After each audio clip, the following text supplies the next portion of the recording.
الحمد للہ والصلاة والسلام علی رسول اللہ۔ اعوذ باللہ من الشیطان الرجیم، بسم اللہ الرحمن الرحیم۔ احباب گرامی، صبر و تحمل کے متعلق ہمارا سبق چل رہا ہے، جس میں اب تک ہم یہ بات پڑھ چکے ہیں کہ رب ذوالجلال کے ہاں صبر کرنے والے کو جو مقام اور مرتبہ دیا گیا ہے وہ شاید ہی کسی اور عمل کی وجہ سے نصیب میں آیا ہو۔ حتیٰ کہ ہم نے یہ بھی پڑھا ان اللہ مع الصابرین، اللہ رب العالمین صبر کرنے والوں کے ساتھ ہے۔ اور اسی باب کے متعلق ایک آخری آیت امام نووی رحمہ اللہ باب الصبر کے اندر ذکر کرتے ہیں، آج انشاءاللہ ہم اس کے بارے میں پڑھیں گے۔ اس کی تفسیر پڑھنے سے قبل یہ بات ذہن میں رکھ لیجیے کہ انسان اس دنیا میں جب سے پیدا کیا گیا ہے اپنے مرنے تک یہ انسان مختلف کاموں میں مشغول رہتا ہے۔ کوئی ایک لمحہ بھی اس پر ایسا نہیں گزرتا کہ یہ کسی کام میں مصروف نہ ہو۔ اس کی زندگی کی تخلیق اور تخلیق کا مقصد وہ اللہ ذوالجلال نے واضح لفظوں میں قرآن کریم کے اندر بیان کر دیا کہ ہم نے جنات کو اور انسان کو فقط اپنی بندگی کے لیے پیدا کیا ہے۔ رہی رزق کی بات کہ رزق کیسے ملے گا تو وہ اللہ کے ذمے ہے، اس کا ذمہ اس نے لیا ہے، وہ وعدہ کرتا ہے وہ تمہیں بھوکا نہیں مرنے دے گا۔ وَمَا مِن دَابَّةٍ فِي الْأَرْضِ إِلَّا عَلَى اللَّهِ رِزْقُهَا وَيَعْلَمُ مُسْتَقَرَّهَا وَمُسْتَوْدَعَهَا كُلٌّ فِي كِتَابٍ مُبِينٍ۔ زمین پر آسمان میں جو کوئی بھی چوپایا ہے، جو کوئی بھی جاندار ہے، اللہ رب العالمین نے اس کے رزق کا ذمہ لیا ہے، اور اللہ کو پتہ ہے کہ کسے رزق تک پہنچانا ہے اور کس کا رزق اس تک پہنچانا ہے۔ ہر چیز ایک کھلی کتاب کے اندر رب ذوالجلال نے لکھ چھوڑی ہے، اور انسان کو یہ مخاطب کر کے کہا گیا تبارک الذی بیدہ الملک، بڑی ہی بابرکت ہے وہ ذات کہ جس کے ہاتھ میں سارے تصرفات ہیں، بادشاہی ہے، اختیارات ہیں، وہ قدرتوں کا، حکمتوں کا، فیصلوں کا مالک ہے۔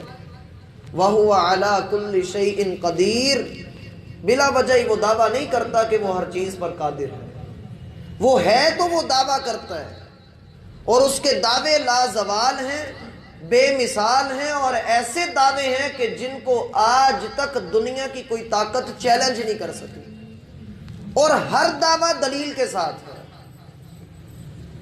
اور جو ذات اتنی قدرتوں کی مالک ہے، حق بنتا ہے کہ اس سے پوچھا جائے اے اللہ اپنا تعارف کروا، اے اللہ تیرا تعارف کیا ہے، ہم تجھے پہچاننا چاہتے ہیں۔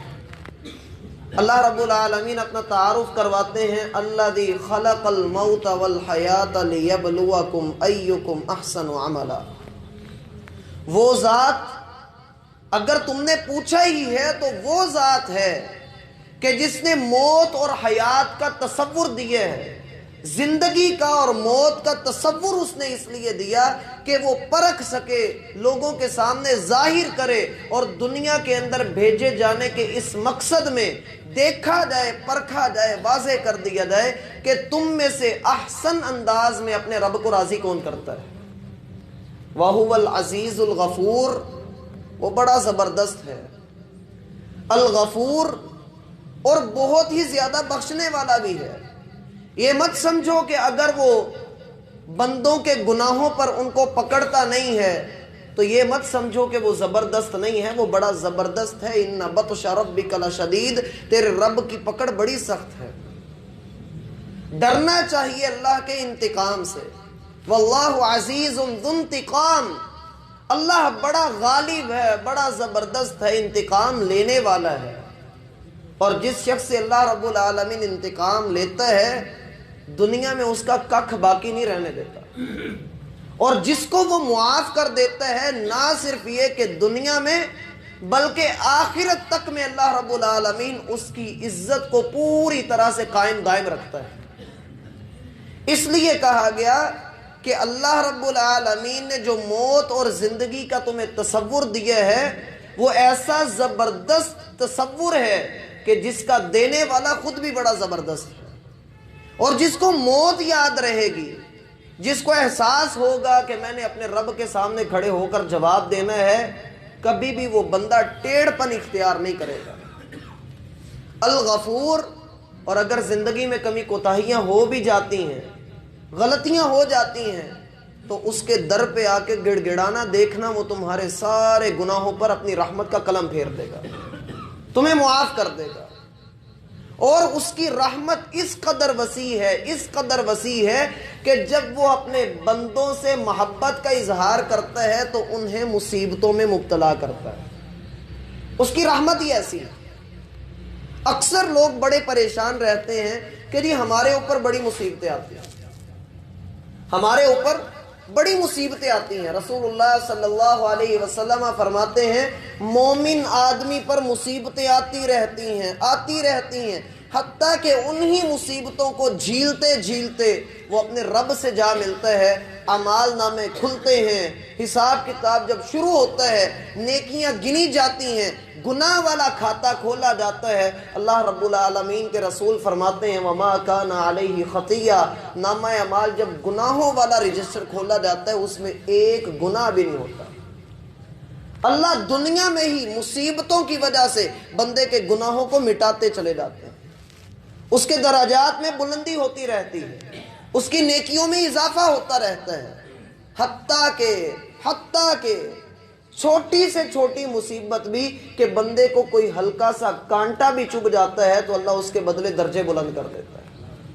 اللہ رب العالمین اس کی نیکیوں میں اضافہ کر دیتا ہے اور اس کے گناہوں کو ختم کر دیا جاتا ہے۔ اس لیے میرا بھائی، زندگی جو مل گئی مجھے اور آپ کو اور ہم سے پہلے لوگوں کو، ان ساری لوگوں کی زندگیوں کو اور اپنی زندگیوں کو پڑھ کر قرآن کی ایک آیت جس نے سمندر کو کوزے میں بند کر دیا، اللہ رب العالمین فرماتے ہیں وَوَالِدٍ وَمَا وَلَدٍ، قسم ہے پوری انسانیت کی، لَقَدْ خَلَقْنَا الْإِنسَانَ فِي كَبَدٍ، ہم نے انسان کو پیدا ہی مشقت میں کیا ہے۔ یہ انسان دنیا میں آئے مشقت کرنے کے لیے ہے۔ اب یہ چاہے تو اپنے آپ کو رب کے کاموں میں تھکا لے، چاہے دنیا کے کاموں میں اپنے آپ کو تھکا لے، اختیار اس کا اپنا ہے۔ اور اگر یہ غور کرے تو ہم نے اسے دو آنکھیں دی ہیں، ایک زبان دی ہے اور دو ہونٹ دیے ہیں۔ فَلَقْتَحَمَ الْعَقَبَةَ وَمَا أَدْرَاكَ مَا الْعَقَبَةُ، یہ نجات کے رستے کی طرف بڑھتا نہیں ہے، تجھے کیا پتا ہو کہ نجات کا رستہ کیا ہے؟ فَكُّ رَقَبَةٍ أَوْ إِطْعَامٌ فِي يَوْمٍ غَيْرِ ذِي مَسْغَبَةٍ أَوْ مِسْكِينًا ذَا مَتْرَبَةٍ، کسی کی گردن چھڑا دینا، کسی مسکین کو کھانا کھلا دینا، اور کسی قحط کے دن کے اندر جب لوگ بھوکوں مرنے پہ آئے ہوئے ہوں تو لوگوں کی مدد کر دینا، یہ نجات کے رستے ہیں۔ ہم نے انسان کو مشقت میں پیدا کیا ہے، خلقنا الانسان فی کبد، یہ مشقت میں آیا ہے۔ اور ہم دیکھتے ہیں کہ لوگ دن رات خون پسینہ ایک کرتے ہیں۔ جب انسان پیدا ہوا تو تب بھی مشقت میں تھا کہ اس کے ہاتھ پیر صحیح طرح سے سلامت نہیں ہیں۔ جب یہ جوان ہو گیا تو تب اس نے محنت کی، مزدوری کرنے میں اس کو مشقت ہوئی۔ جب یہ بڑھاپے میں آیا تب اس کو مشقت بڑھاپے نے گھیر لیا۔ یہ ساری زندگی مشقت میں ہی رہ رہا ہے، تو پھر اس کو اختیار دیا ہے، چاہے تو اپنے آپ کو رب کے کاموں کی مشقت میں ڈال لے اور چاہے تو دنیا میں خون پسینہ ایک کر لے، پھر کل قیامت والے دن سارے معاملات کھل کر سامنے آ جائیں گے۔ اسی لیے اللہ رب العالمین نے فرمایا وَلَنَبْلُوَنَّكُمْ حَتَّى نَعْلَمَ الْمُجَاهِدِينَ مِنْكُمْ وَالصَّابِرِينَ، ہم تمہیں ضرور بضرور آزماتے رہیں گے، آزمائشوں میں مبتلا کرتے رہیں گے، حتیٰ کہ ہم واضح کر دیں گے ان لوگوں کو کہ جو لوگ اللہ رب العالمین کے راستے میں صبر کرنے والے ہیں، وہ لوگ جو اللہ کے راستے میں جہاد کرنے والے ہیں، ہم ان سب کو واضح کر دیں گے۔ اور دنیا والوں کو دکھا دیں گے کہ صبر کا جو پھل ہوتا ہے وہ کتنا میٹھا ہوتا ہے۔ آپ دیکھیے رسول اللہ صلی اللہ علیہ وسلم جب مکہ میں تھے، آ کر اجازت طلب کی گئی ہے، اللہ کے رسول ہمیں اجازت دیں، ہم جہاد کرنا چاہتے ہیں، یہ کفار ہم پر ظلم کرتے ہیں، ہمیں اجازت دیں ہم ان کے سر پھوڑیں۔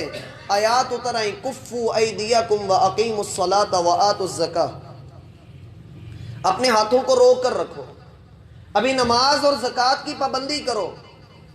اور جب مدینہ کے اندر پہنچ گئے، اللہ رب العالمین نے اجازت دی، اذن للذین یقاتلون بانہم ظلموا، تم پر ظلم کیا گیا تھا، اب تمہیں اجازت دی جاتی ہے کہ تم میدان جہاد کے اندر نکلو، ان کافروں کے سروں کو پھوڑو، لیکن یہ ذہن میں رکھو کہ جنت بلا وجہ نہیں مل جاتی، تم لوگوں کو آزمایا جائے گا، آزمائش کی بھٹی سے گزارے جاؤ گے۔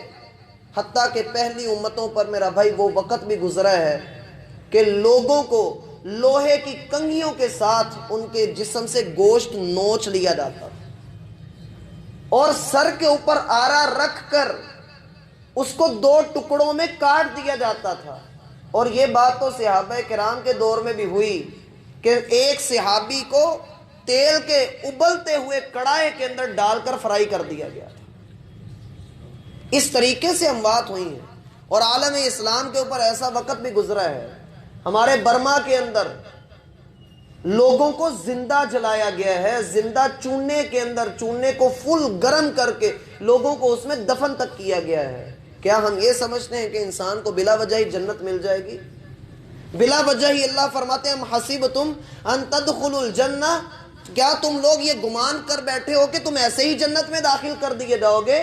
یہ جنت کا رستہ در حقیقت صبر کے رستے سے ہو کر گزرتا ہے، اور صبر کی دشوار گھاٹی سے گزرنا پڑتا ہے جہاں بڑے بڑے مہرے ہل جاتے ہیں۔ اسی لیے اللہ نے کہا احسب الناس ان یترکوا ان یقولوا آمنا وهم لا یفتنون، کیا لوگ یہ گمان کر بیٹھے ہیں کہ زبان سے کلمے پڑھیں گے، 6 کلموں کا اظہار کریں گے اور جنت میں داخل کر دیے جائیں گے؟ ہرگز نہیں، ہم ان کو تب تک داخل نہیں کریں گے جب تک ان کو آزما نہیں لیتے کہ سچا کون ہے، جو دعویٰ کیا جا رہا ہے اس میں کھرا کون ہے۔ اللہ کو تو وہ بندے چاہیے جو کھرے لوگ ہیں، کھوٹے لوگوں کی اللہ رب العالمین کے ہاں کوئی جگہ نہیں ہے۔ اس لیے یہ کھرا کون ہے، یہ مصیبت کے وقت پتہ لگتا ہے کہ اپنے رب کا در تھام کے کون رکھتا ہے، اور مصیبت کے وقت ہی پتہ لگتا ہے کہ رب کے در کو چھوڑ کے کفار کی صفوں میں ملتا کون ہے، سازشیں کون کرتا ہے، غداریاں کون کرتا ہے۔ اسی لیے اللہ رب العالمین نے یہاں یہ بات فرمائی وَلَنَبْلُوَنَّكُمْ حَتَّى نَعْلَمَ الْمُجَاهِدِينَ مِنْكُمْ وَالصَّابِرِينَ، ہم تمہیں آزمائیں گے، ضرور بھی ضرور آزمائیں گے۔ یہ مت سمجھو کہ آزمانے کا کہا ہے تو آزمائیں گے نہیں، ہم ضرور بھی ضرور تم کو آزمائیں گے، حتیٰ کہ تم میں سے مجاہدوں کو اور صبر کرنے والوں کو ہم تمہارے سامنے لا کھڑا کریں گے کہ یہ ہیں وہ اللہ کے عظیم سپاہی، اللہ کی وہ جماعت کہ جس نے غالب ہی آنا ہے۔ کتب اللہ لأغلبن انا ورسلی، اللہ نے یہ بات لکھ چھوڑی ہے کہ میرے جماعت نے، میری رسولوں نے اور میں نے غالب آنا ہے، کیونکہ اللہ رب العالمین بڑا مضبوط ہے، بڑا زبردست حکمتوں والا ہے۔ اس لیے میرا بھائی یہ بات حقیقی طور پہ ذہن میں بٹھا لیجئے کہ جہاد بے شک زبان سے ہو، قلم کے ذریعے ہو، میدان جہاد کے اندر ہو، ہم ہر وقت حالت جنگ میں ہیں، ہم ہر وقت حالت جنگ میں ہیں۔ کوئی بھی بندہ، کوئی بھی ڈاکو میرے اور آپ کے ایمان کو لوٹ کر نہ لے جائے۔ کوئی انکار حدیث کے نام پر کھڑا ہے، کوئی قادیانیت کو لے کر کھڑا ہے، کوئی اسی طریقے سے صحابہ کرام کی شان میں گستاخی کو لے کر کھڑا ہوا ہے، اور ایسے ایسے فتنے ہیں جن میں جیسا کہ میں نے ذکر کیا قادیانیت ہے، اسی طریقے سے فتنہ اور یانیت ہے کہ جس میں لوگوں کو ننگا کیا جا رہا ہے، اور اسی طریقے سے دجالی فتنہ ہے کہ جس میں لوگ اندھے گنگے اور بہرے ہو کر ڈوبتے چلے جا رہے ہیں، موسیقی کا فتنہ ہے۔ ان سارے فتنوں میں حق بنتا ہے کہ مسلمان اپنے ایمان کی حفاظت کرے۔ اور ایک آخری بات جو عقیدے کی بات ہے، اس آیت کے اندر ایک لفظ استعمال ہوا ہے نعلم المجاہدین۔ نعلم کا معنی ہوتا ہے ہم جان لیں گے، علم کا معنی ہوتا ہے جاننا، علم کا معنی جاننا۔ اللہ رب العالمین فرماتے ہیں کہ ہم جان لیں گے تم میں سے ان کو جو مجاہد ہیں اور جو صبر کرنے والے ہیں۔ حالانکہ اللہ رب العالمین کو تو ہر چیز کا علم ہے۔ اللہ پہلے سے، شروع دن سے، وہ ازل سے ہے، ابد تک رہے گا، اور قیامت تک جو کچھ ہونے والا ہے، پھر قیامت کے بعد بھی جو کچھ ہونے والا ہے اس کے علم میں ہے۔ وہ قرآن میں کہتا ہے الم تعلم ان اللہ یعلم ما فی السماء والارض ان ذلک فی کتاب ان ذلک علی اللہ یسیر۔ اور کیا تجھے نہیں پتا، کیا تو نے جانا نہیں کہ اللہ کو زمین و آسمان کی ہر چیز کا علم ہے، اور اللہ نے ہر چیز کو لکھ کر رکھا ہے، اور یہ اللہ کے لیے بڑا آسان ہے۔ لا یضل ربی ولا ینسا، نہ رب بھولتا ہے اور نہ ہی رب آگے پیچھے ہوتا ہے۔ وہ اپنے سیدھے رستے پر ہے، جیسا وہ ہے ویسا ہی ہے جیسا اس کی شان کے لائق۔ اور بعض گمراہ لوگ وہ یہ کہتے ہیں کہ دیکھو یہاں اللہ نے کہا کہ ہم جان لیں گے، اس کا مطلب یہ ہے کہ اللہ کو خود علم نہیں ہے، نعوذ باللہ۔ وہ لوگ یہاں صرف قرآن کے واضح ترجمے کے اوپر غور کرتے ہیں، اس کے مفہوم کو نہیں سمجھتے جو صحابہ کرام نے اور رسول اللہ صلی اللہ علیہ وسلم نے بیان کیا ہے۔ وہ کہتے ہیں کہ دیکھو اللہ کہتا ہے کہ میں جان لوں گا، اس کا مطلب یہ ہے کہ اللہ کو پہلے علم نہیں۔ بات میرا بھائی یہ ہے، عقیدہ اہل السنہ والجماعہ کا یہ ہے کہ اللہ رب العالمین کو ازل سے لے کر ابد تک کا علم ہے، اور اس نے ہر چیز کتاب کے اندر لکھ چھوڑی ہے۔